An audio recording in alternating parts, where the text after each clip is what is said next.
Bien, entonces vamos a comenzar con la clase. Vamos a ver la definición y las generalidades de lo que son los primeros auxilios, ¿ya? Entonces, primero vamos a ver un poquito de esto para que no nos interrumpan. Vamos a poner aquí, ¿ya? Bien, entonces los primeros auxilios va a ser la asistencia inmediata. ¿Qué quiere decir? O sea, que sea rápida, ¿no?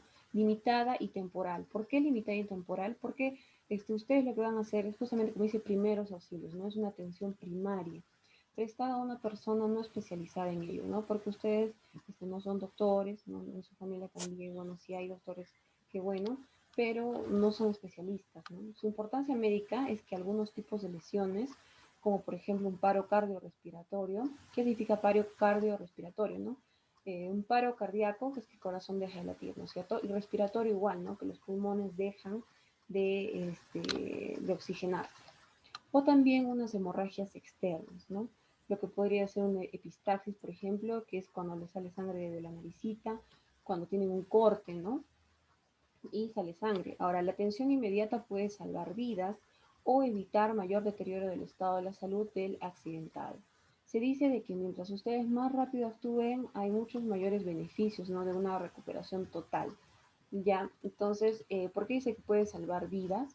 Porque, por ejemplo, imagínense ustedes, ¿no? Que estén, digamos, en la calle y de pronto se corten con un vidrio y empiezan a tener una hemorragia, porque ha podido lesionar lo que es la vena. Entonces, si ustedes con el simple hecho de comprimir y hacer que pare la hemorragia, pueden ayudar muchísimo, ¿no? Porque ustedes tienen que saber que cuando hay una hemorragia masiva, ¿no? Digamos bastante hemorragia, lo que pasa es de que el corazón se va quedando sin sangre y ¿qué pasa? Entra a paro, ¿no? Entonces hay que tener mucho cuidado con eso. Ahora, no es objetivo solucionar de forma definitiva una lesión, o sea, no es de que ustedes van a actuar y ya no van a necesitar, ¿no? Ningún tipo de atención viendo el grado, ¿no? De que esté afectado en esta enfermedad aguda, sino la de generar mejores condiciones para que el accidentado sea tratado finalmente por los profesionales, ¿no? Entonces, como les dije, es una atención temporal lo que ustedes van a hacer. Bien.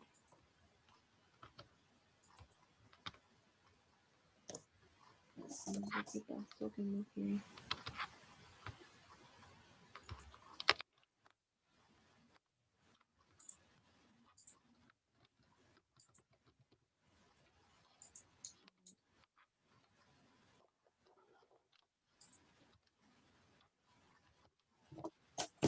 Bien, entonces ahí vamos a ver algunos temas, como ya les había mencionado. Vamos a hacer la introducción. Hoy día también vamos a hablar sobre las heridas, ¿no? Los tipos de heridas que hay, qué hacer en esos casos, las hemorragias y también vamos a ver las quemaduras, ¿no? En clase también vamos a hablar sobre las intoxicaciones, ¿sí? Como por ejemplo bueno, las intoxicaciones no solo es cuando ustedes, digamos, si toman alguna sustancia, ¿no? Que hace daño, sino también, por ejemplo, se pueden intoxicar con comidas, ¿no? En el caso de atragantamiento, como ahí vemos, es muy común en los niños, ¿no? Por ejemplo, está comiendo una uva, como los niños juegan, están jugando y de pronto se atoran con la uva, ¿no? ¿Qué hacer en esos casos? Pueden ser también caramelos, pastillas, etcétera. Y por último vamos a hacer la reanimación cardiorrespiratoria, lo que estamos viendo que está en este niño, en el corazoncito. Bien, entonces les había comentado ya en la clase de que es importante los signos vitales. Ustedes sí o sí tienen que saber a medir el pulso. ¿Qué es el pulso? Es el número de veces que late el corazón, ¿no es cierto? Entonces ustedes tienen que saber también medir la que son la respiración, ¿ya?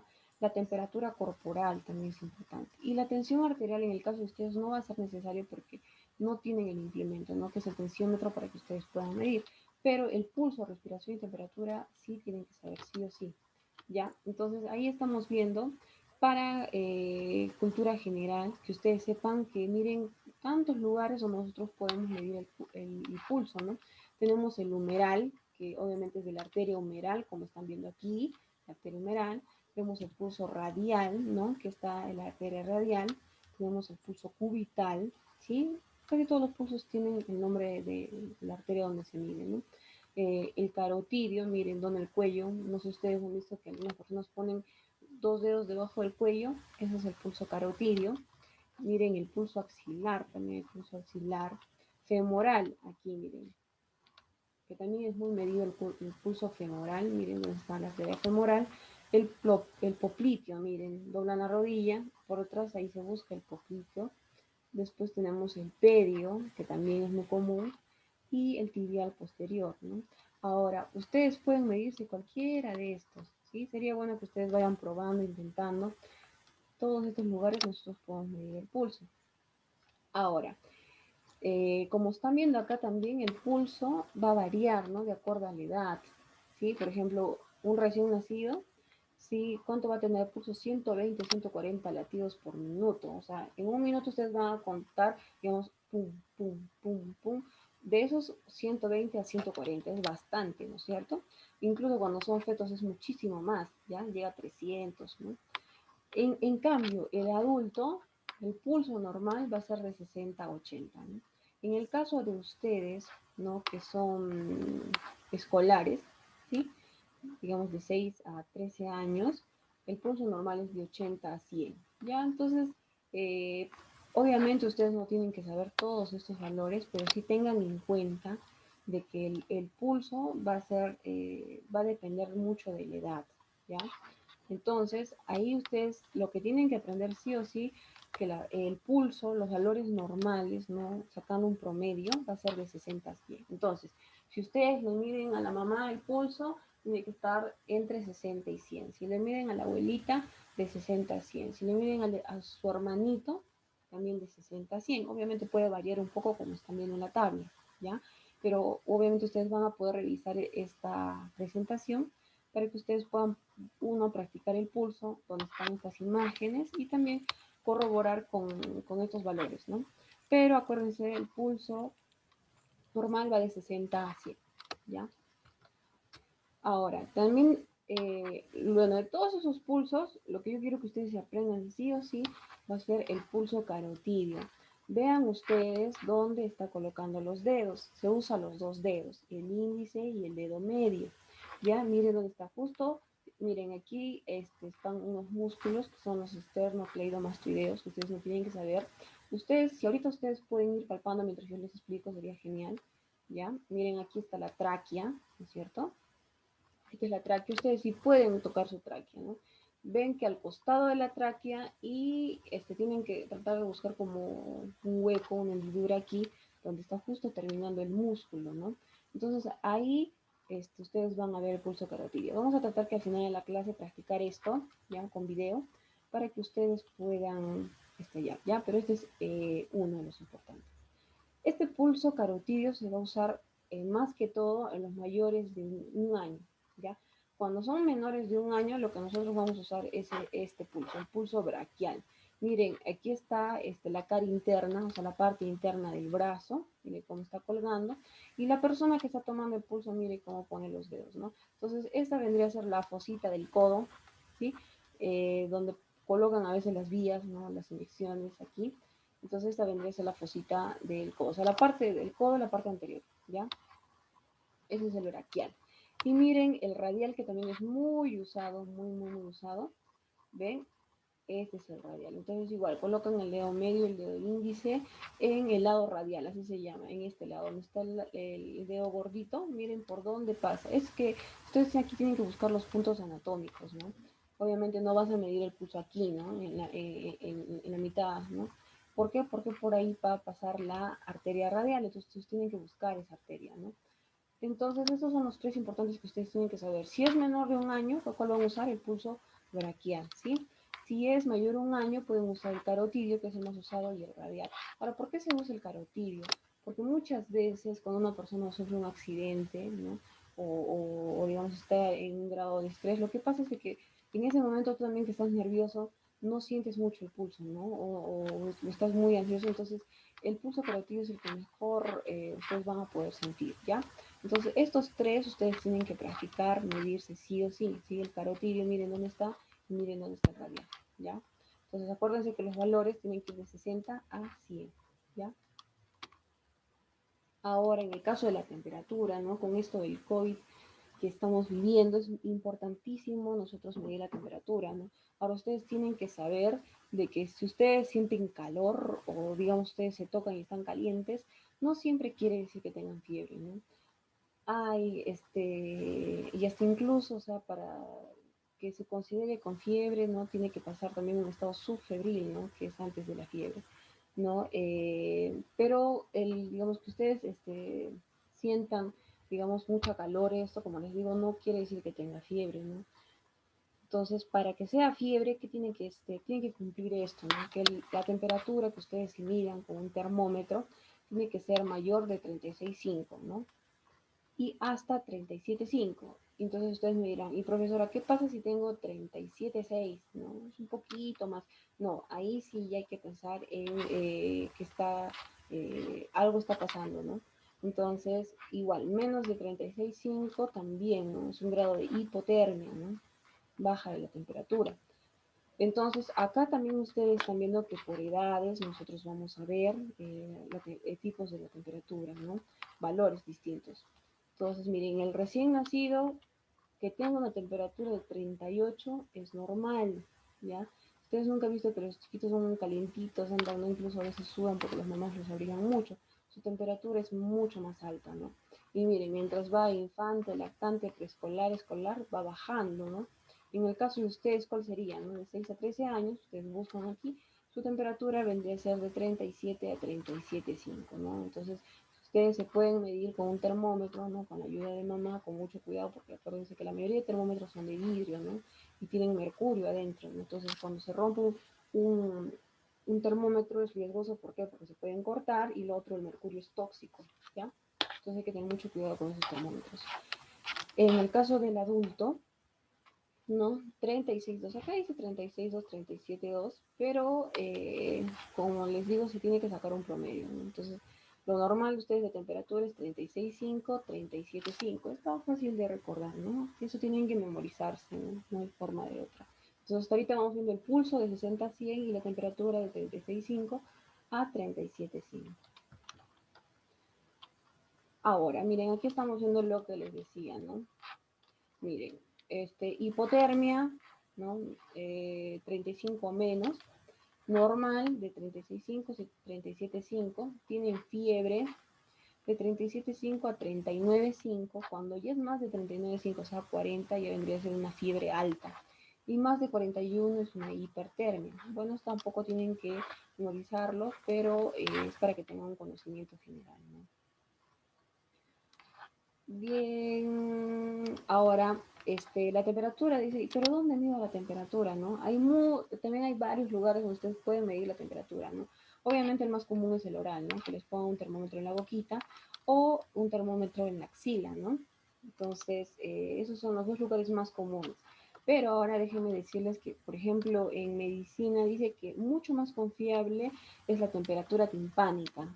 ¿Qué quiere decir timpánica? Del oído, ¿ya? Entonces, no sé si ustedes alguna vez han visto de que los pediatras, ¿no? Cuando van a examinar a un bebé, tienen como un aparato como si fuera, como lo que miden ahora justo la temperatura, ¿no han visto que es como una pistolita? Entonces también, ¿no? Ellos colocan en el oído, así lo mismo, y ahí ellos pueden medir la temperatura, porque es mucho más confiable esa temperatura, ¿ya? Ahora, en el caso de también cuando son pequeños, también otra confiable es la rectal, ¿no?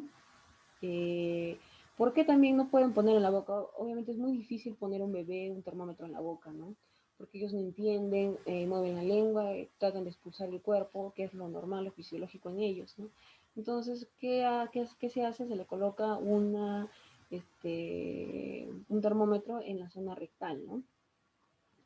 Obviamente también al recién nacido es muy difícil poner en la axila, ¿no?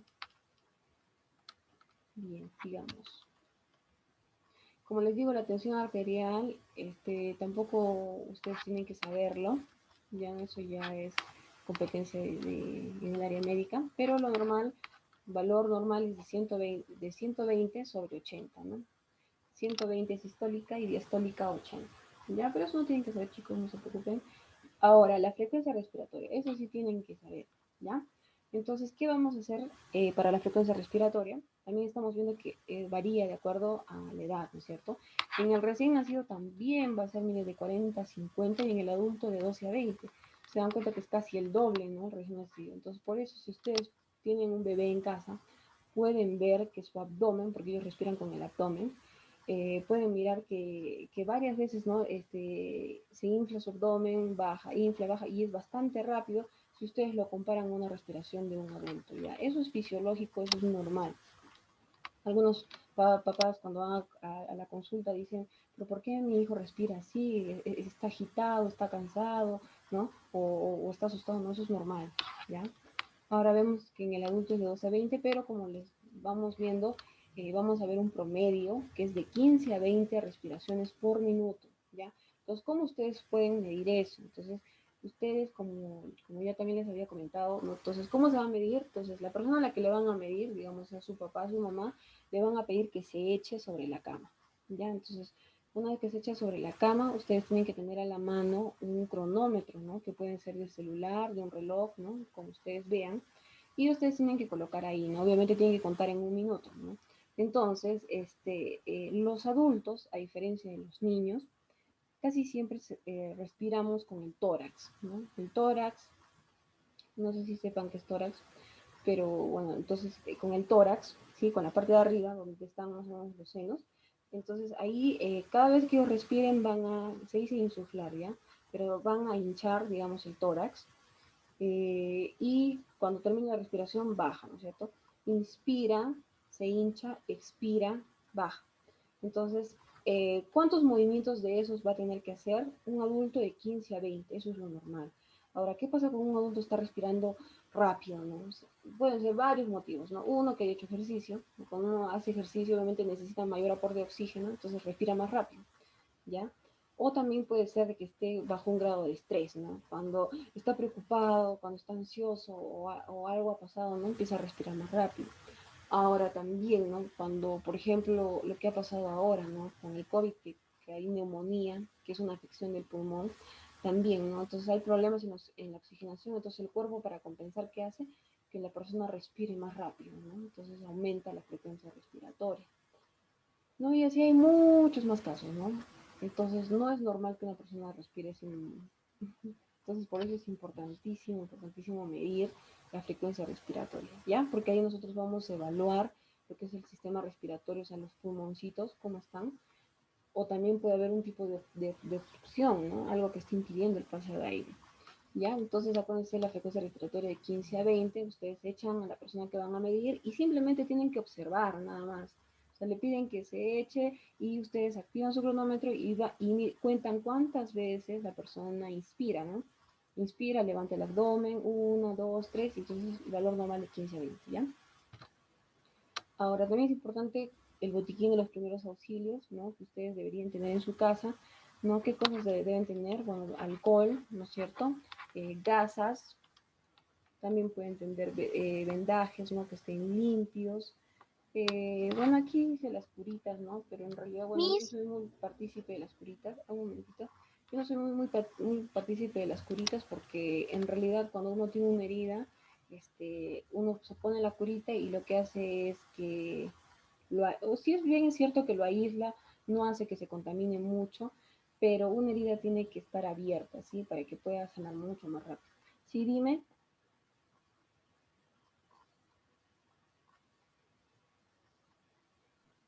sí me tengo que unir a la otra clase.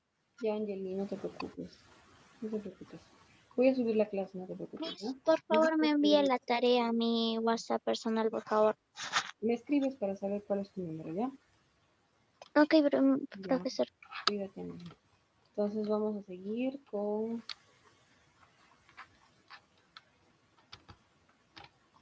Ahora vamos a ver otro tema, que son,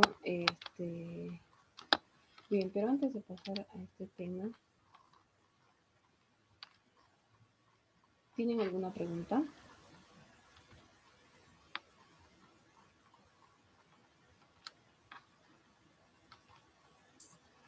Miss, ¿va a haber tarea?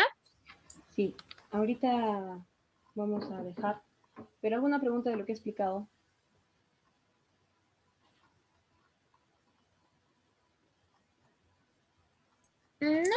Ya, todo claro, entonces vamos a seguir, ¿ya? Entonces vamos a ver también que vamos a estar nosotros, bueno, obviamente tal vez, sí, yo creo que sí han visto ustedes, ¿no? Algún tipo de herida, vamos a ver cuáles son los tipos de heridas, el concepto y la clasificación, ¿no? Entonces, ¿qué es una herida? Es una lesión caracterizada por la alteración, eso sí es un concepto básico, ¿no? Pérdida de la continuidad normal de los tejidos blandos, ¿no? Del cuerpo. Pueden ser, no sé si nos estamos quedando sin tiempo, puede ser piel, músculo, tejido, subcutáneo, nervios, órganos, etcétera, ¿no? Ahora vamos a ver que va a haber una clasificación de heridas, obviamente heridas abiertas cuando va a haber separación de tejidos, ¿no? Y obviamente hay una mayor posibilidad de infección, ¿no? Y las cerradas, como por ejemplo golpes, ¿no? Que causan hematomas, generalmente van a ser producidos por golpes, ¿no? Ahí están viendo ustedes. Vamos a ir pasando unas imágenes ya para que ustedes vean con el fin educativo. Ya, de ahí tenemos una herida punzante, ¿no? Que tiene con una aguja, ¿no es cierto? De un inyectable, puede ser con una aguja con la que ustedes usan de coser, puede ser con varios objetos, ¿no? Entonces es una herida punzante, puede ser con clavos, ¿no? Entonces ahí vemos, ¿no? Que puede presentar perforación, bueno, incluso también puede haber perforación, ¿no? De algunos órganos y obviamente hay un peligro de infección, ¿no? Ahora dice que se considera la más peligrosa de todas porque, por ejemplo, el personal médico obviamente trabaja con inyectables, ¿no es cierto? Entonces, a veces, ¿no? Que lo que sucede, eh, lo que sucede es que, digamos, inyectan al paciente y de pronto cuando van a tapar la jeringa, se pinchan ellos, ¿no? Entonces es muy peligroso, ¿por qué? Porque obviamente ha estado en contacto con el paciente, ¿no? Que puede tener enfermedades como VIH, algún tipo de infecciones, ¿no? Y eso te puede contagiar, ¿no? Por eso dice que es peligroso. Ahora miren, aquí tienen una herida cortante. ¿Cuántos no han pasado esto? Digamos, la mamá está cortando y de pronto con el cuchillo, ¡fa!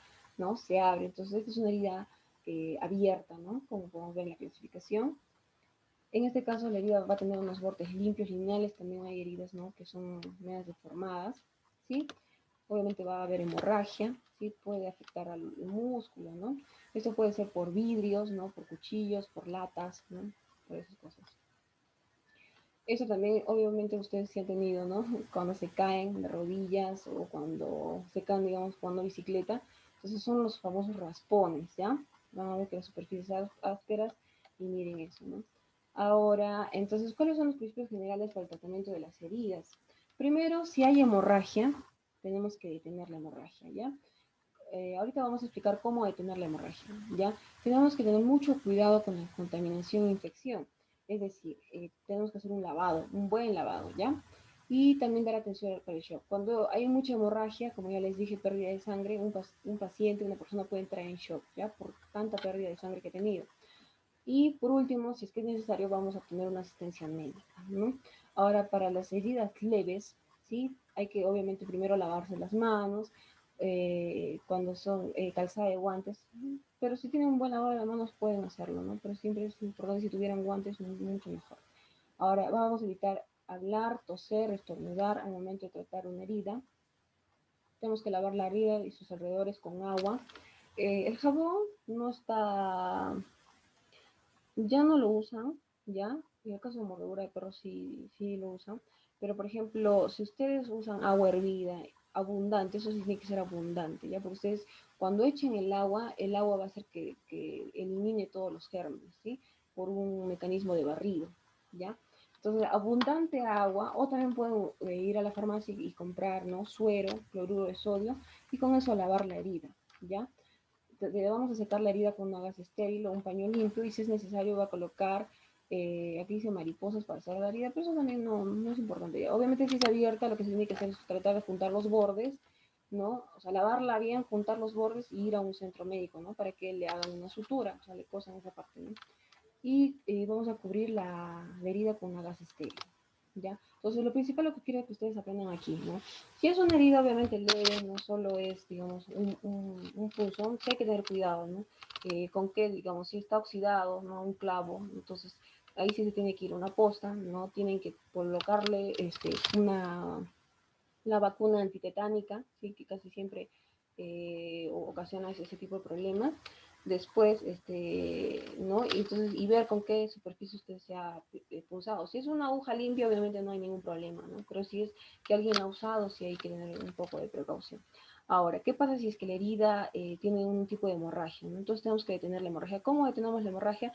Lo único que ustedes necesitan, nada de torniquetes, nada de esas cosas, ¿sí? Lo único que ustedes tienen que hacer con un paño limpio, que esté limpio, ustedes tienen que presionar esa parte. Y la hemorragia por sí sola se va a detener, ¿ya? Es en caso que sea leve, ¿no? Que sea una hemorragia venosa, que más adelante vamos a ver. Ahora, ¿qué pasa si es que ya es una herida abierta, ¿no? Que tiene los bordes abiertos, como hemos visto en esta imagen. Entonces vamos a lavar con abundante agua, sí, abundante agua, y después vamos a tratar de cerrar esos bordes y vamos a poner una gasa, un apósito limpio sobre eso y vamos a ir a un centro médico para que el médico ya haga la sutura, ¿no? De esa herida. Ahora, heridas internas. ¿Qué pasa, digamos, cuando su hermanito estaba jugando en la cama y se cayó de cabeza, ¿no? Y le salió un super chichón? Entonces, lo que se recomienda, por ejemplo, en ese caso, en ese tipo de caídas, es de que el niño esté consciente, ¿no? Si está consciente, ya, eso es lo primero que vamos a evaluar, ¿no? Mi, si se duerme puede morir. Claro, pero la mayoría de niños, por ejemplo, cuando llora, le dan de dormir, ¿no? Eso es normal en ellos. Pero, o sea, sí hay que tratar de No, mis, mantenerlo si se despierto. chancan despacito, sí pueden dormir, pero si se chancan fuerte no tienen que dormir porque hay una probabilidad de que puedan morir. Claro, ¿no? Entonces sí hay que tener mucho cuidado con el estado de conciencia del niño, eso es uno, ¿no? Entonces, lo único que ustedes pueden hacer en ese momento va a ser aplicar compresas frías en la zona afectada, ¿no? Entonces, ¿por qué? Porque obviamente el chichón, ¿qué es? Es una hemorragia interna que hay, ¿no? Entonces, por eso se va elevando, porque la sangre va saliendo, ¿no? Entonces, ustedes tienen que aplicar en esa parte las compresas frías, porque eso ayuda a desinflamar esa parte y también ayuda de que el sangrado pare, ¿ya? Ahora, ahí dice el shock, bueno, eso no es muy común. Y bueno, en esos casos, cuando esté así, no se debe administrar líquidos ni alimentos, ¿no? Y vamos a poner una asistencia médica, ¿no? Pero bueno, sí es un golpe muy fuerte, ¿no? Ahora, en el caso de hemorragia, ¿no? También a ustedes varias veces, supongo que varias veces por un golpe o algo les ha salido sangre por la nariz, ¿no? La epistaxis se llama ya, ¿no? Eso es un tipo de hemorragia. Chicos, si se corta, vamos a volver a conectarnos, ya no se preocupen. La hemorragia va a ser la salida de sangre incontrolada de cualquier vaso sanguíneo. Puede ser de vena, arteria o de capilar, ¿no? Entonces debe ser controlada cuanto antes. Ahora, durante esta hemorragia es importante de que se formen los coágulos, ¿no? Lo cual impide la salida de sangre y va a controlar lo que es la hemorragia. Miren, aquí estamos viendo los tipos de hemorragia, la capilar, donde miren solo es superficial, ¿no? Aquí tenemos una hemorragia venosa, ¿no? Que también el color de la sangre es rojo oscura, por eso se le diferencia, ¿no? Y miren una arterial, miren cómo sale la sangre, esa es la diferencia, ¿no? Entonces, obviamente ustedes tienen que saber que las venas son superficiales, ¿no? Las arterias son profundas, están bien protegidas por músculos. Entonces, para que ustedes lleguen a eso, tiene que ser una herida bastante profunda, ¿ya? Pero miren cómo sale la sangre, ¿no? Entonces, a veces cuando ustedes ven que sale así, se asustan, ¿no? Porque no pueden controlar. Y créanme que solo con el simple hecho de ustedes presionar en esa parte con un paño limpio, ojo estéril, ustedes simplemente presionan y eso tiene que parar. Ya no es necesario que hagan torniquete, ¿eh? Porque por ejemplo en este caso, que la mayoría de personas hace pero no tiene conocimiento, el torniquete se hace en sala de operaciones, tiene que ser bajo un control estricto, ¿no? Entonces en este tipo, si ustedes hacen un torniquete, ¿qué hacen? Cortan el flujo, ¿no? Entonces hay la posibilidad de que pueda perder ese miembro. Entonces está contraindicado el torniquete ya. Entonces no se haga nada. Simplemente con hacer presión en esa zona, una presión fuerte, ¿no? Por unos 3 minutos, de ahí sueltan, de ahí otra vez vuelven a apretar y otra vez sueltan. Eso es lo único que ustedes tienen que hacer, ¿ya? Ahora vemos los primeros auxilios. Vamos a calmar a la víctima. Entonces debemos ponernos guantes descartables, bueno, si se puede, ¿no? Tenemos momentos tal vez uno está, ni siquiera piensa en eso. Tenemos que descubrir la zona para ver el tipo de hemorragia, ¿no? Si es una hemorragia leve, ¿no? Que es superficial, simplemente lavamos y observamos, ¿no? Es importantísimo el lavado, importantísimo, porque cuando hay infección se complica todo más, ¿ya? Y cuando es ya profunda, ya como ya les he dicho, simplemente presionar. Bien chicos, eso me parece que es todo. Miss, tengo una pregunta.